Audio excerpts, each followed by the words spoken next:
नमस्कार, बहुत स्वागत है आप सभी का। आप मुझे न्यूज़ 18 के डिजिटल प्लेटफॉर्म पर देख रहे हैं। मैं हूं आपके साथ जया मिश्रा।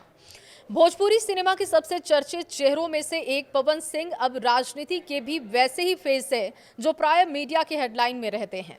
हाल ही में उन्होंने भारतीय जनता पार्टी में वापसी की थी और इसके बाद राजनीतिक गलियारों में चर्चा तेज हो गई कि वो विधानसभा का चुनाव लड़ेंगे।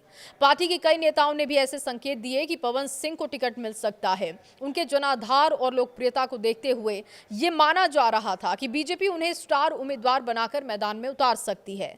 लेकिन पवन सिंह ने अपने सोशल मीडिया अकाउंट पर पोस्ट कर दिया कि वो विधानसभा चुनाव नहीं लड़ेंगे। देखिए, अपने पोस्ट में वो लिखते हैं, मैं पवन सिंह अपने भोजपुरिया समाज को बताना चाहता हूं कि मैंने पार्टी विधानसभा चुनाव के लिए ज्वाइन नहीं की थी और ना ही मुझे चुनाव लड़ना है। मैं पार्टी का सच्चा सिपाही हूं, हमेशा सिपाही रहूंगा। उनके इस बयान से साफ हो चुका है कि वो इस बार चुनावी मैदान में नहीं उतरेंगे, लेकिन उनके इस फैसले ने कई सवाल छोड़ दिए हैं। निजी विवाद या फिर सियासी रणनीति, अब ये आपको समझा देते हैं। देखिए, ये सवाल हर जगह गूंज रहा है कि पवन सिंह ने अचानक ऐसा फैसला क्यों किया। राजनीति के जानकार मानते हैं कि पत्नी ज्योति सिंह विवाद ने उन्हें थोड़ा पीछे हटने पर मजबूर किया हो सकता है। हाल ही में उनका ये मामला मीडिया में काफी सुर्खियों में रहा, इससे उनकी छवि पर इसका असर हुआ और ऐसे में पार्टी ने संभवतः फिलहाल उन्हें चुनावी दौड़ में शामिल कराने की रणनीति हटा ली है। विधानसभा चुनाव वो नहीं लड़ेंगे, लेकिन लोकसभा पर नजर है क्या, ये भी समझ लीजिए। कई सियासी जानकारों का कहना है कि पवन सिंह की नजर अब विधानसभा नहीं बल्कि लोकसभा के चुनाव पर हो सकती है। भोजपुरी बेल्ट में उनका बड़ा जनाधार है। पार्टी इस लोकप्रियता को बड़े चुनाव में भुनाने की तैयारी कर सकती है।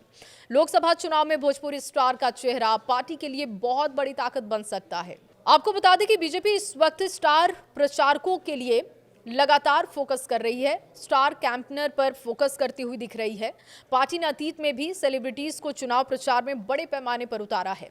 पवन सिंह की लोकप्रियता को देखते हुए माना जा रहा है कि उन्हें स्टार प्रचारक के तौर पर इस्तेमाल किया जाएगा। इससे न केवल भोजपुरी बेल्ट में असर होगा बल्कि युवाओं पर पार्टी की पैठ और मजबूत होगी। अंदर खाने की सियासी हलचल तेज है, ये भी अब आपको समझाते हैं कैसे। देखिए, भाजपा के अंदर भी इस फैसले को लेकर चर्चाएं तेज हैं। कुछ सूत्र बताते हैं कि बीजेपी ने पवन सिंह को टिकट देने पर विचार किया था, लेकिन विवादों की वजह से अंतिम समय में रणनीति बदल दी गई। कुछ का मानना है कि पवन सिंह खुद फिलहाल एक्टिव राजनीति में कदम बढ़ाने को लेकर समय लेना चाहते हैं। लोकप्रियता पार्टी के लिए बोनस फैक्टर होगी क्या, ये भी अब आपको बताते हैं। पवन सिंह का फेम अगर आप देखें और उनका फैन बेस देखें तो उत्तर बिहार और पूर्वी उत्तर प्रदेश में बहुत मजबूत दिखाई देता है।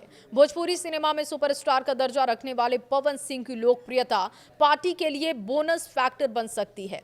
चुनावी रणनीति के तहत वो स्टार प्रचारकों के तौर पर बड़ी भूमिका निभा सकते हैं। बहरहाल, विधानसभा चुनाव न लड़ने का ऐलान कर राजनीतिक हलचल उन्होंने बढ़ा दी है।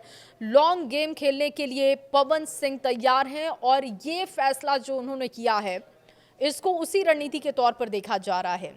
पवन सिंह का विधानसभा चुनाव न लड़ने का फैसला निश्चित रूप से बिहार की सियासत में एक बड़ा संकेत है। इस यू टर्न ने यह साफ कर दिया है कि पवन सिंह और पार्टी दोनों ने फिलहाल लॉन्ग गेम खेलने का फैसला किया है। उनके जनाधार को देखते हुए बीजेपी उन्हें बड़े चुनाव में ट्रम्प कार्ड की तरह इस्तेमाल कर सकती है। लोकसभा चुनाव में उनके लिए बड़ा रोल तय किया जा सकता है। आपकी राय इस पर क्या है? क्या पवन सिंह को विधानसभा का चुनाव लड़ना चाहिए था या फिर लोकसभा चुनाव पर ही उनको फोकस करना चाहिए? कमेंट बॉक्स में जरूर बताइएगा।